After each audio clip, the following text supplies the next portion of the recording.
Welcome to Amplify Learning, a global collaborative, a space for teachers to share, collaborate, and disseminate instructional strategies integrated with EdTech tools to amplify student learning within any classroom setting, from in-person, online, to blended. We are here to help engage students to be creative and innovative, as well as lifelong learners in our ever-changing world. Welcome as we dive deeper into our content to further amplify student learning.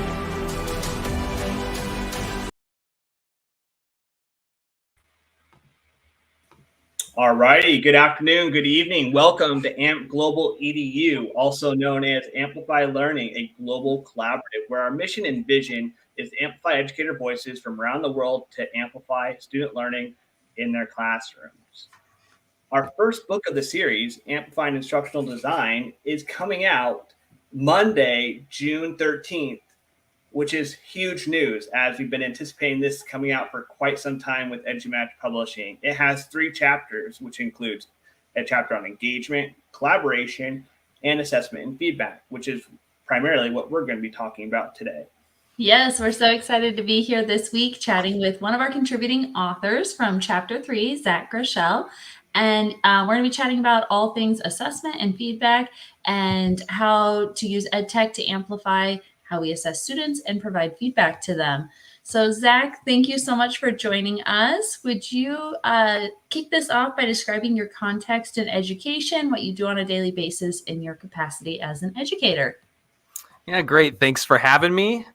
So I am a teacher primarily, and I started in elementary school, and I taught for 8 or 9 years before I really started, getting more interested in having a technology role. And from there, I became the director of educational technology, and I was an instructional coach too, in different roles. A lot of this happened actually overseas. A lot of my experience came from, I started in the Pacific Northwest, but went to Vietnam and then Sudan and then China. It was only recently, mainly COVID related, that I ended up coming back, and I am now an instructional coach at a middle school. So I have a bit of experience, in the elementary realm as well as the private and public school, realm. So that's my context. That's awesome. Before we go to the next question, can you tell us a little bit about what it was like teaching overseas and in so many different countries? Yeah, like people think that teaching overseas means like teaching English. That's what they always say to me. Were you teaching English? And you can teach English overseas. But I was teaching in like private international schools that serve like very wealthy families mostly, or government employee, the children of government employees. These schools, funny, if anyone ever wants to reach out and talk to me about it, I love to talk about it. It's such a great break from the normal teaching world. It can maybe like rejuvenate your career in some ways, and you get all the resources you need to live there, to pay the right taxes, to get to get integrated into the community, and you get to teach, and the kids are really well behaved. So That's awesome. Though, having been to a number of international schools in Asia, it's definitely an interesting experience, but it does remind me a lot of schools here, especially if they're the private schools that you usually go to. So I also wanted you to talk a little bit about what is you're a doctoral student and you're about ready to finish, and you told us prior to the show that you're going to defend your dissertation. Can you talk a little bit about what it's about? Because I think that it's definitely a really interesting study. Yeah, so like the study is an experimental design randomized controlled trial. I'm actually not a math person, so it was really a stretch for me to I became a math person when I became a teacher, because you have to play that game. But then it was a stretch for me to do all the statistics and stuff. But I sorted basically students into 3 groups, randomly sorted, and they did online instruction.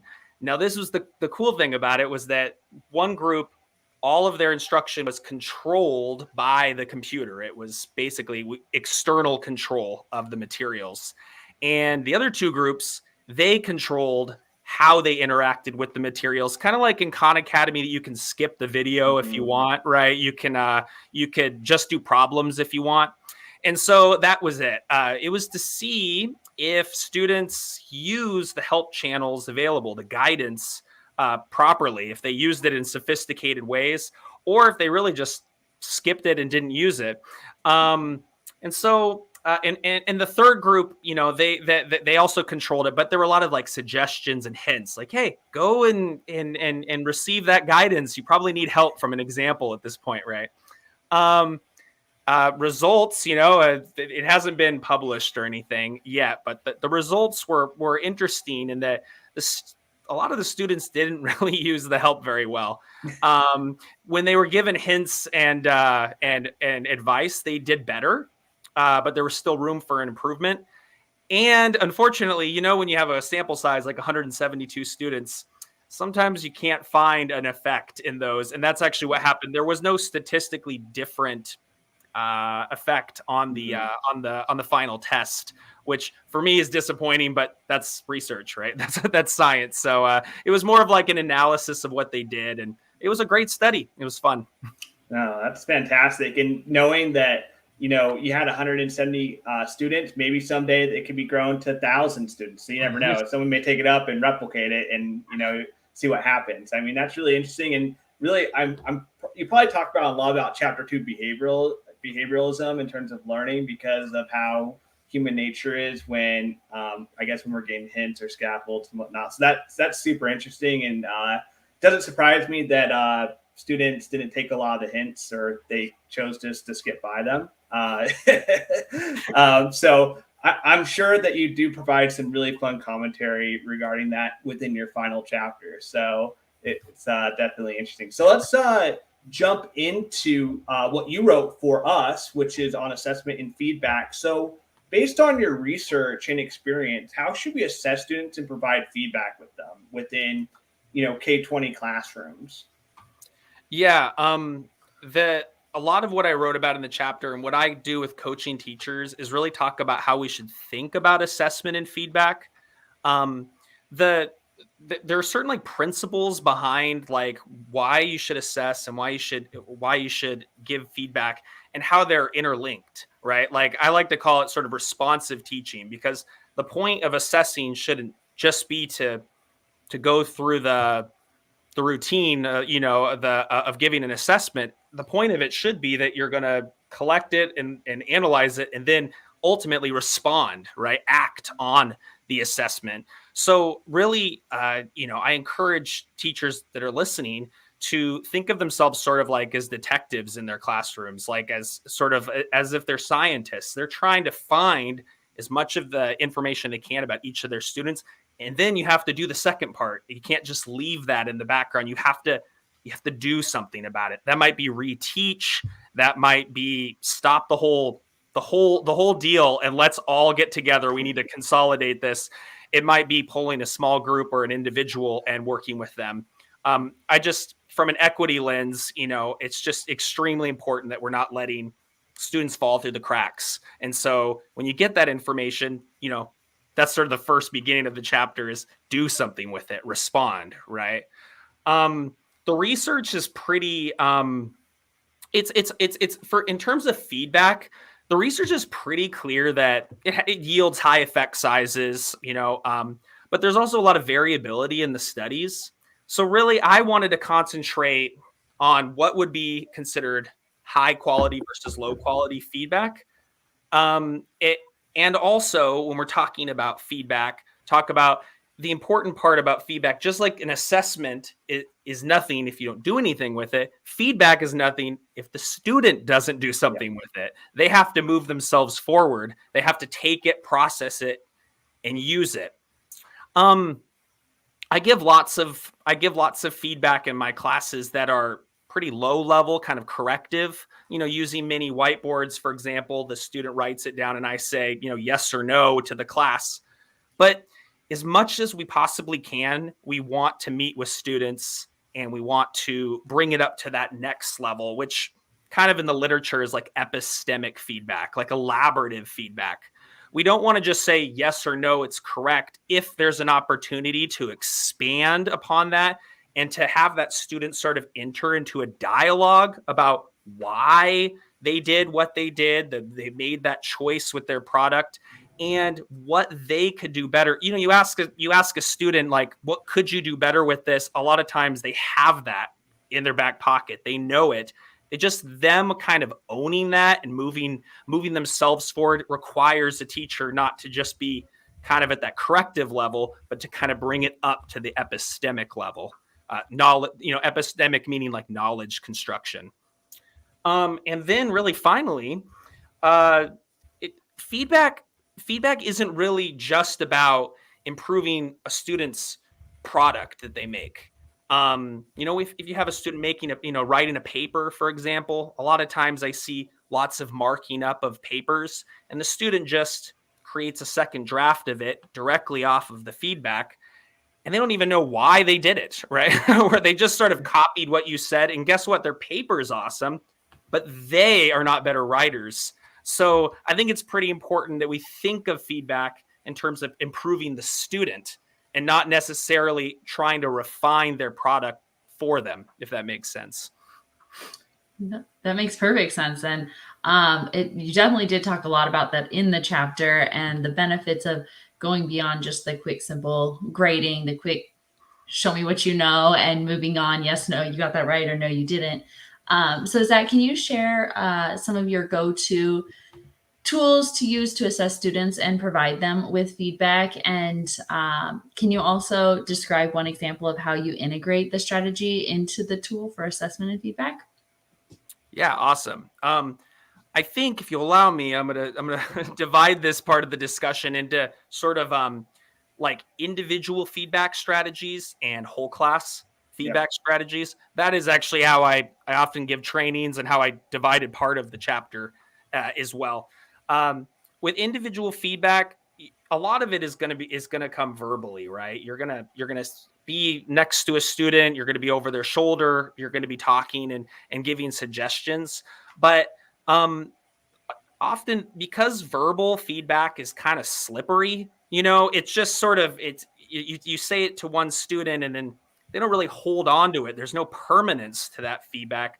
I really use the feedback options and features in the learning management system that my school provides. And for us, that's Canvas. There's other schools that use Seesaw, Schoology, whatever. They all have options for you to provide written or spoken feedback that can be accessed again and again over long periods of time.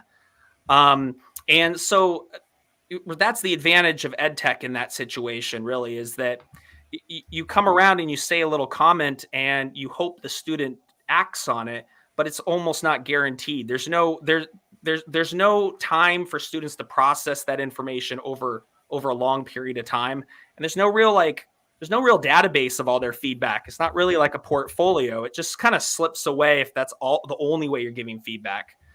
So use the LMS that you have to really provide feedback that is written and epistemic, relates to why and how, and explains sort of what they need to do next, kick them off to do the next thing, right? Whole class feedback is the bomb. And I really kind of got into it while writing this chapter. I think we think that personalizing every bit of feedback is best. And if there were 30 of us in the room, that probably would be true. But there's only one of you, right?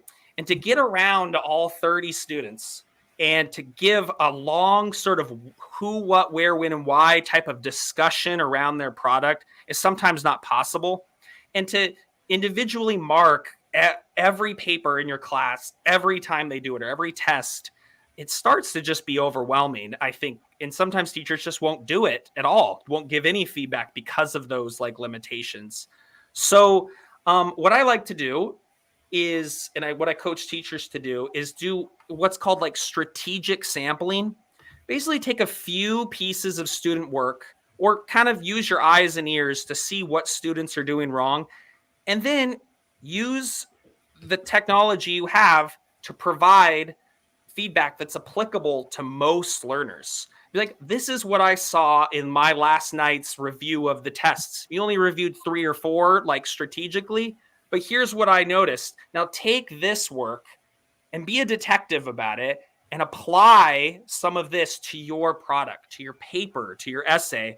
And I provide that right up. And then so the student's sitting there with their laptop and they have their product there and they're looking at, what is my teacher, what is he on about? What does he want us to improve? Oftentimes some of the same 5 things can apply to at least 80 or 90% of the class. So that's another big piece of, think about feedback, not just in terms of individual conversations, but also about getting whole groups of kids to move forward. You did a really good job of explaining that too in the chapter. And so I actually appreciated that, because whole group feedback is something I feel like we've steered away from a lot in education, where it's like, no, you need to just focus on the individual. So I appreciate that you brought in that whole group component, because you're right. We don't have time to sit there and give that true, genuine feedback to every student every single time. So I love that component. Thank you. And I had one person kind of give me some pushback at a school I was at about whole class feedback, because they felt that there was just something that would be lost if you replaced all of your personalized feedback with whole class feedback. That's not what I'm saying, right? Every student needs a steady diet of feedback. And sometimes that diet can consist of a bit of a more efficient strategy, which is simply giving everyone, you can even sometimes predict what the whole class will do if you know your subject well enough, that you could make the whole class feedback before they even turn in their thing. I'm not saying that you could do that, but think of that as a thought exercise, and it's powerful how much more feedback they can get if you kind of include whole class feedback in the diet. Definitely. Oh, I like that way of wording it. Like it's a diet of different types of feedback. No, definitely. And I think what you mentioned is really important in terms of also sustainability, in terms of teaching. I just can imagine that people grade way too much, generally speaking. And I think, like you said, just break it down, look at a sample size, then determine the trend, and then talk about it with your entire class. And then if you need to, you can designate a number of students here and there to provide that individualized feedback with strategically. I mean, that's what it comes down to. And there's, like you said, there's a lot of different tools that you can do it with. So let's talk quickly about, what is one of your go-to assessment strategies? And then discuss a little bit how you do it step by step. Yeah. So I'm a huge fan of just like constant checking for understanding.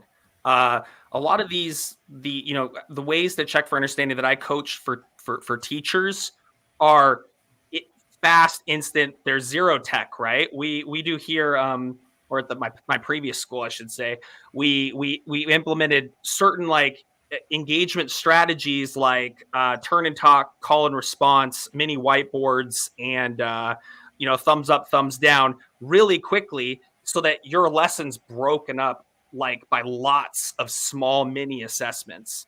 But in addition to that, right, I think that really, if you're a new teacher, that should be like the toolkit you sort of like absorb really quickly. How do I constantly get assessment data for my kids without any big old test or anything like that coming out? In addition to that, I'm a really big fan of like online journaling, or like we could say like digital response notebooks. So the idea is that any tool that can collect a student's response it can be used to basically get the student to generate and to produce something that you can use to assess their understanding. I use like my learning management system very heavily in that regard. I also use Poll Everywhere, if you know that tool, because I kind of like to set up my lessons with some kind of structure. I use PowerPoint, but it's not like PowerPoint to death. It's just, this is our do now and this is our main lesson. So I break up the lesson with polls or small text responses that kind of are visual, that can give me a good clue of what people are doing.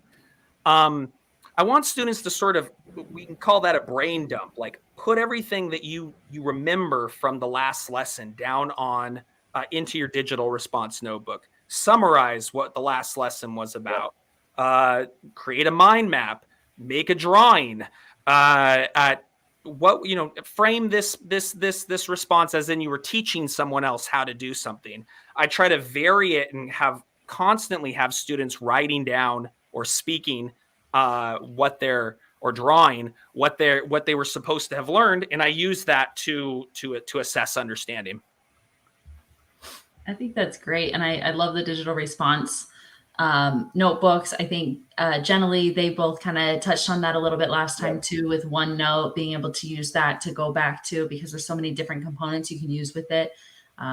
You've got Google Docs for districts that are Google districts. So there's a lot of different ways to do it. And I like that you're giving students options to get it out there, for that brain dump. So that's great. And then students can refer back to it time and time again. It's not on a whiteboard, one and done. Not that those are bad. We do use them. I love whiteboards, elementary teacher also. So, but I think that's great to pull those in. I mean, I think if you zoom outward, back, and you think like, what's the best strategy? You might come with one. You might say, okay, maybe mini whiteboards makes the most sense most of the time. But teachers that teach 180 days also know that like every lesson, if it was just all mini whiteboards, would just get really dull, right? So if it was all call and response with a snap, I mean, the kids would just, they would tire of it pretty quickly. So you do have to vary it, simply because we're dealing with children and they need a teacher who has got a big repertoire of ways to check for understanding. And we also don't want to get bored in our career. You can only do something so many times before you're like, okay, I'm done with this too. No, that's great. I'm glad you added that in there. All right, Zach. So what is next for you? What other projects should educators check out more about you on? I'm sure you're going to plug this, but I do also want you to plug your blog that you have going. So yeah, what's next for you? What's going on? Well, I mean, I'm finishing my PhD. That's on Tuesday of next week is really the defense and all that. So that is on my mind. My blog is educationrickshaw.com. I blog about random things, but the blog's become pretty popular lately. And I'd love if anyone wants to do guest posts or wants to collaborate with me on there, reach out to me there. I tweet at Mr. Zach G on Twitter. It's been less tweeting than normal because of the PhD. And I also just finished up a series of podcasts called Progressively Incorrect. I think it's interesting to think more and more about philosophy of education. So in that podcast, me and a friend sort of debated kind of from a different lens. I took the traditional perspective and he took the progressive perspective, and we debated different ideas in education. So I'm always looking for new projects. I'd love to write another chapter. This was so much fun, this book. So that's me.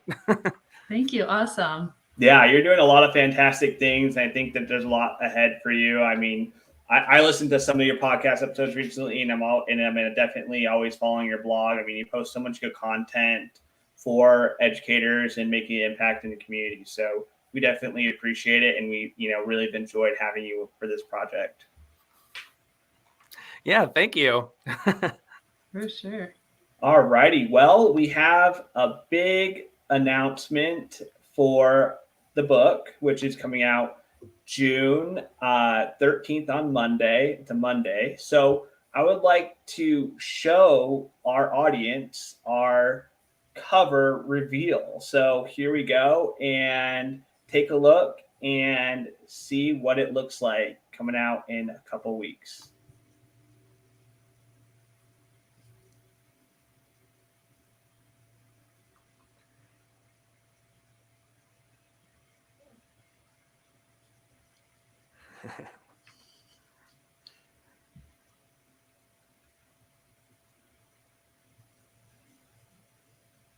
And there you have it. Yes. So It's a super cool color, yellow for this book particularly, and you'll notice that each of the chapters is represented by a symbol for engagement, collaboration, and assessment and feedback. And for each of the books, you'll see that in a different color. So super looking forward to this book, and thank you so much for joining us. So our next live stream, we'll probably do one within the next 2 weeks. For our book launch for EduMatch, there'll be one for there, and then we may have an additional one before that or after, right after the release. We are also going to have a Twitter chat on assessment and feedback on May 30th at 7 p.m. Eastern, 4 p.m. Pacific on assessment and feedback strategies and using tech to further amplify them. Zach will be hosting and co-moderating along with Becky and I, so we're super excited about it. Yes, definitely. We invite you all to join us. In the meantime, follow the hashtag AmpGlobalEDU and visit our website, ampglobaledu.com, to learn more about the books, authors, and so much more. Additionally, we hope that you check out and purchase the book on Monday, June 13th for your summer reading. The books are available right now for pre-order. So check out Amazon.